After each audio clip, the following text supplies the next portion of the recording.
শহীদ মুক্ত, শহীদ ওয়াসিম, শহীদ শান্ত, শহীদ সোহেল নামের উত্তরসূরিরা আজ পুরো ঢাকা সহ সারা দেশ দখল করে আছে।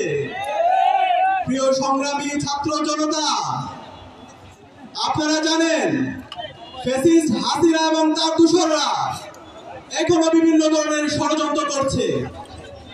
আমরা হুঁশিয়ার করতে চাই, আমরা আবু সাঈদের উত্তরসূরিরা বেঁচে থাকতে কোন ধরনের ষড়যন্ত্র এই দেশে হতে দেব না ইনশাআল্লাহ।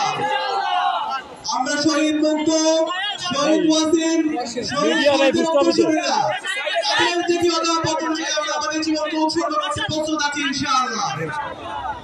আমরা অন্তর্বর্তীকালীন সরকারকে অনুরোধ করব, এই গণহত্যা এবং শিশু হত্যার সাথে যারা জড়িত ছিল, এই চিহ্নিত অপরাধীরা এখনো সারা দেশে ঘুরে বেড়াচ্ছে।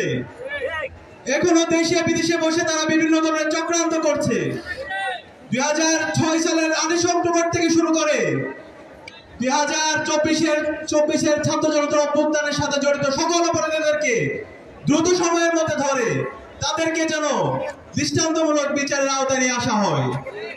প্রিয় সংগ্রামী ছাত্র জনতা, আপনাদেরকে অনুরোধ করব, ফ্যাসিবাদের দূষররা যে যেখানে আছে তাদেরকে আপনারা ধরিয়ে দিন।